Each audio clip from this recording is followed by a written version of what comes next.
Dear student, welcome back.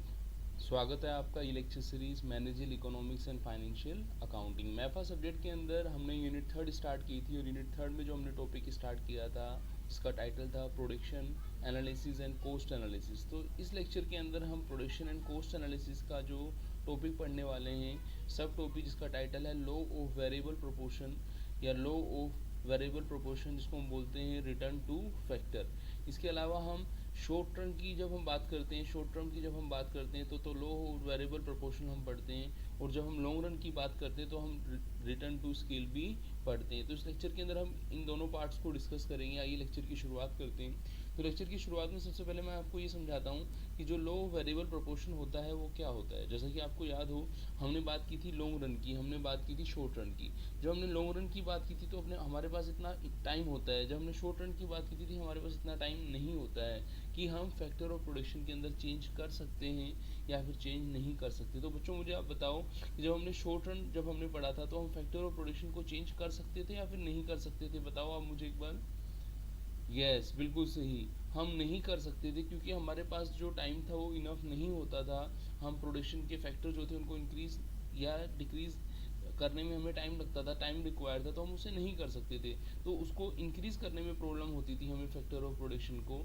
तो यहाँ पे हम देखें, if one input is a variable and all other input are fixed. ये यदि हम एक इनपुट को क्या मान रहे हैं, वेरिएबल। वेरिएबल का मतलब हम उसमें चेंज कर सकते हैं, और अदर इनपुट है उसमें हम चेंज नहीं कर सकते, वो फिक्स्ड हैं जब हम प्रोडक्शन कर रहे हैं, तो ये क्या कहलाएगा? आपका लॉ ऑफ वेरिएबल प्रोपोर्शन कहलाएगा। इसको हम शॉर्ट रन फैक्टर भी बोलते हैं। शॉर्ट रन फैक्टर को आपका जो है टाइम कम होता है इसलिए हम वहाँ पे चेंज नहीं कर सकते सभी फैक्टर ऑफ प्रोडक्शन के अंदर। फिर हम देखते हैं जो वेरिएबल फैक्टर होते हैं, if the number of unit of variable factor increase, कि यदि हम देखें कम टाइम में वेरिएबल में तो हम चेंज कर सकते हैं, लेकिन जो फिक्स फैक्टर है उनमें हम चेंज नहीं कर सकते।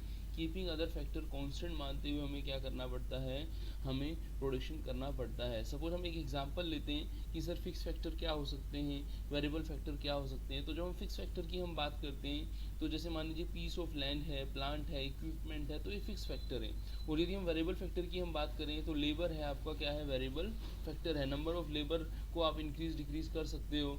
आप प्लांट या लैंड एंड बिल्डिंग को, इक्विपमेंट को आप इंक्रीज डिक्रीज नहीं कर सकते। तो बात को हम थोड़ा आगे बढ़ाते हैं और हम समझते हैं कि जो हमारा लो वेरिएबल प्रोपोर्शनल है उसके अंदर दोनों ही फैक्टर होते हैं, फिक्स्ड और वेरिएबल फैक्टर होते हैं। इसमें हमने ये भी समझना है कि जो लो वेरिएबल प्रोपोर्शनल है उसको हम लो ऑफ नॉन प्रोपोर्शनल बोलते हैं। नॉन प्रोपोर्शनल क्यों बोलते हैं, बोलो? क्योंकि यहाँ पे कुछ फैक्टर फिक्स्ड होते हैं और कुछ फैक्टर क्या होते हैं, वेरिएबल होते हैं। इसको लो वेरिएबल प्रोपोर्शनल को लो ऑफ आपका नॉन प्रोपोर्शनल भी हम बोलते हैं। Only one factor is variable while other factor is constant, हमने समझ लिया। All unit of the variable factor can be homogeneous. There is a no change in a technology. Technology fix factor है जिसमें हम चेंज नहीं कर सकते, हम जल्दी से उसमें चेंज नहीं कर सकते। It is possible to vary the proportion in which different input are combined. It assumes short term situation. In short term situation some factor are fixed, some factor are variable। इस चीज़ को भी हमने पहले discuss किया, यही हमारी assumption है। अब हम ये बात करेंगे कि ये जो हम प्रोडक्शन की बात कर रहे हैं तो प्रोडक्शन को हम किस में मेज़र करें। जैसे हम क्वांटिटी में मेज़र करते हैं, वॉल्यूम में मेज़र करते हैं, तो वो क्विंटल्स में हो सकता है, वो टन्स में हो सकता है, वो किलोग्राम में हो सकता है। तो हम वहाँ पे देखते हैं कि जो हमने इनपुट किया है, आपको याद है जब हम प्रोडक्शन पढ़ते थे हम पढ़े थे इनपुट। इनपुट के बाद फिर क्या होता था, प्रोसेस, और थर्ड क्या होता था आपका, आउटपुट। तो जब हम इनपुट कर रहे हैं तो इनपुट के अंदर जो प्रोडक्शन के फैक्टर हम करेंगे और उससे जो होने वाला आउटपुट जो होगा वो डिपेंड होगा कि हमारी जो प्रोसेस है वो कौन सी है, कांस्टेंट है, आपका इंक्रीजिंग है, डिक्रीजिंग है। तो उन चीज़ों को भी यहाँ पे हम डिस्कस करेंगे। The use of the money is major the production में show increase rather than decrease return. ये हम यही चाहते हैं कि हमारा जो प्रोडक्शन हो वो क्या हो, आने वाले टाइम के अंदर इंक्रीज हो, ठीक है ना। तो इसी पर्पज़ से हम क्या करते हैं, इनपुट्स करते हैं। लेकिन ये पॉसिबल नहीं है कि जो हम सोचते हैं वैसा हो। तो वहाँ पे हम ये देखेंगे कि जो हमने इनपुट किया और जो हमने आउटपुट आया है हमारे पास वो इंक्रीजिंग है, कांस्टेंट है या डिक्रीजिंग है। तो उस चीज़ को भी हम यहाँ पे समझ लेते हैं। तो यहाँ पे हम ये देखेंगे कि जब हम लॉन्ग टर्म की बात करेंगे तो तब आएगा आपका लो, जो लो ऑफ आपका जो है जिसके अंदर हम बोलते हैं लो ऑफ रिटर्न टू स्केल। आपको याद हो जब मैंने आपको फर्स्ट स्लाइड दिखाई थी तो वहाँ पे मैंने आपको ये बताया था कि जो हम जो प्रोडक्शन या कोस्ट एनालिसिस पढ़ेंगे उसमें टाइप ऑफ प्रोडक्शन को हम समझेंगे, प्रोडक्शंस क्या होते हैं, प्रोडक्शन को हम डिस्कस करेंगे, इनपुट्स क्या होते हैं, आउटपुट्स क्या होते हैं, फिक्स फैक्टर कौन से होते हैं, वेरिएबल फैक्टर कौन से होते हैं, प्रोडक्शन फंक्शन क्या होता है, आपका शॉर्ट रन क्या होता है, लॉन्ग रन क्या होता है, इन सब चीज़ों को हमने पहले डिस्कस किया था। इन्हीं पर बेस्ड हम आगे जो चीज़ें पढ़ेंगे, जैसे मैं उसमें आपको बताऊंगा कि जो लो ऑफ वेरिएबल प्रोपोर्शन है वो क्या कहलाता है आपका, बोलो बच्चों, वो शॉर्ट टर्म का कहलाता है। और law of return to scale क्या कहलाता है आपका, लॉन्ग टर्म का कहलाता है। हम यहाँ पे जो लो वेरिएबल प्रोपोर्शन है उसको हम रिटर्न टू फैक्टर भी बोल सकते हैं। Law variable proportion also known as a return to factors. और law of return to scale क्या कहलाता है आपका, लॉन्ग टर्म कहलाता है। तो यहाँ पे जब हम पीपीटी के सेकंड पार्ट में आएंगे तो यहाँ पे आप ये देखेंगे कि हम अब लॉन्ग रन की बात कर रहे हैं। अब लॉन्ग रन की हम बात करेंगे। आप मुझे बताओ बच्चों कि जो प्रोडक्शन के फैक्टर होंगे, जो प्रोडक्शन के फैक्टर होंगे वो सारे फिक्स्ड होंगे या फिर कुछ वेरिएबल भी होंगे। आप कहेंगे सर लॉन्ग रन में हमारे पास इनफ टाइम होगा तो हम फैक्टर ऑफ प्रोडक्शन में क्या कर सकते हैं, चेंज कर सकते हैं। जब हम फैक्टर ऑफ प्रोडक्शन के अंदर चेंज कर सकते हैं तो फैक्टर अब फिक्स्ड नहीं होंगे, सारे ही फैक्टर क्या होंगे, हमारे वेरिएबल होंगे। No factor is fixed, the scale of production can be changed by the changing the quantity of all factor of production। कि इनपुट्स के अंदर अब चेंज पॉसिबल है, उस चेंज को हम कर सकते हैं। तो अब हमारे जो प्रोडक्शन के फैक्टर होने वाले हैं वो क्या होंगे, सारे के सारे वेरिएबल हो जाएंगे। मतलब हमारे पास इनफ टाइम होगा कि हम जो फैक्ट्री की बिल्डिंग है, लैंड है, प्लांट एंड मशीनरी है, हम उसमें भी क्या कर सकते हैं, चेंज कर सकते हैं। तो आई थिंक आपको समझ में आ गया होगा कि return to scale long term के अंदर होता है। इसके अंदर फैक्टर ऑफ प्रोडक्शन के अंदर चेंज पॉसिबल होता है और इसके अंदर जो फैक्टर रहते हैं वो वेरिएबल रहते हैं, उनमें हम चेंज कर सकते हैं। और जैसे हम लो ऑफ वेरिएबल प्रोपोर्शन को क्या बोलते थे, नॉन प्रोपोर्शनल बोलते थे, तो ऐसे हम law of return to scale long term वाले को हम क्या बोल सकते हैं, प्रोपोर्शनल बोल सकते हैं। तो इन चीज़ों को हम ये समझते हैं कि जो हम प्रोडक्शन करने वाले हैं या तो हम शॉर्ट रन में करेंगे या फिर हम लॉन्ग रन में करेंगे। जब हमने शॉर्ट रन में पढ़ा था तो उसकी अजम्पशन पढ़ी थी, अब हम लॉन्ग रन में आ गए तो हमें लॉन्ग रन में भी अजम्पशन पढ़नी होंगी नहीं पढ़नी होंगी, बताओ।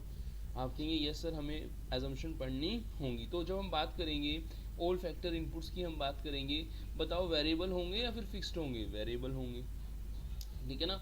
वर्कर जो रहेंगे उनको जो टूल्स आपके इम्प्लीमेंटेशन की जो चीज़ें रिक्वायर होंगी वो उन्हें प्रोवाइड की जाएंगी। वहाँ पे टेक्नोलॉजी चेंज जो था पॉसिबल नहीं था, ठीक है ना, एब्सेंट था, यहाँ पे पॉसिबल हो जाएगा। और कंपटीशन क्या होगा, यहाँ पे परफेक्ट होगा। और यहाँ पे प्रोडक्शन को जैसे हम वहाँ पे मेज़र करते थे, आपको याद हो क्वांटिटी क्विंटल्स के अंदर, टन्स के अंदर मेज़र करते थे, ऐसे यहाँ पे भी हम प्रोडक्शन को क्वांटिटी या टन्स में मेज़र करेंगे। तो आई थिंक आपको ये समझ में आ गया है। प्रोडक्शन फंक्शंस हमने पहले पढ़ा ही था कि एक फंक्शनल रिलेशनशिप बताता है। जैसे आप देखिए प्रोडक्शन फंक्शन की एक इक्वेशन लिखी हुई है, P is equal to F bracket में L और K। P क्या है आपका, बोलो प्रोडक्शन, एफ का मतलब क्या है, फंक्शन। तो प्रोडक्शन एक फंक्शन है किसके बीच में, factor of production. L land है, के आपका कैपिटल है। हमने यहाँ पे लिखा भी था कि जब हम बात करते हैं फैक्टर ऑफ प्रोडक्शन की, 5 M's की बात करते हैं, हम मनी की बात करते हैं, कैपिटल की बात करते हैं, हम मैन की बात करते हैं, हम लेबर की बात करते हैं। तो प्रोडक्शन फंक्शन आपको समझ में आया होगा कि प्रोडक्शन फंक्शन कैसे वर्क करता है। प्रोडक्शन फंक्शन जो शॉर्ट टर्म में क्या होता है, लॉन्ग टर्म के अंदर प्रोडक्शन फंक्शन कैसे वर्क करता है। जब हम बात करते थे रिटर्न टू स्केल की बात करते थे तो हम लॉन्ग टर्म की हम बात करते थे, रिटर्न टू स्केल के अंदर हम लॉन्ग टर्म की बात करते थे। तो ये चीज़ें हमें समझ में आती हैं। जैसे मैं आपके सामने एक different stages of return to scale long term के अंदर मैं आपको समझाने जा रहा हूँ। तो आप यहाँ पे देखिएगा, यहाँ पे हम देखें तो हमने अब चेंज पॉसिबल है। हमने लेबर की यूनिट भी चेंज की, 1 2 इंक्रीज़ की, 3 4 5 6। हमने यूनिट ऑफ कैपिटल भी चेंज की, 3 9 9 12 15 18 21। हम परसेंटेज देखें लेबर के अंदर चेंज कितना हुआ, 1 से 2 हुआ तो 1/1 इंटू 100% चेंज हुआ। 2 से 3 हुआ तो 1 हुआ, 1/2 इंटू 100 कितना हुआ, 50% चेंज हुआ। 3 से 4 हुआ तो 1 हुआ, 1/3 33% हुआ। 4 से 5 हुआ तो 1/4 25% हुआ। 5 से 6 हुआ तो 1/5 इंटू 100 कितना हुआ आपका, बोलो 20% चेंज हुआ। 6 से 7 हुआ तो 1/6 इंटू 100 16.6% क्या हुआ आपका, चेंज हुआ है। तो हम चेंज कर सकते हैं। टोटल प्रोडक्शन की हम बात करें तो वो भी चेंज हुआ है। देखें यहाँ टोटल प्रोडक्शन 10 से 30 हुआ जब हमने यूनिट्स चेंज की।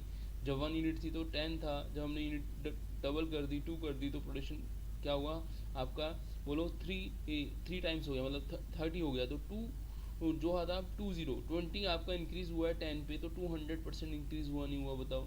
ऐसे हम देखें 30 से 60 हुआ है तो 30 हुआ है, 30 पे तो 100% इंक्रीज़ हुआ है नहीं हुआ है।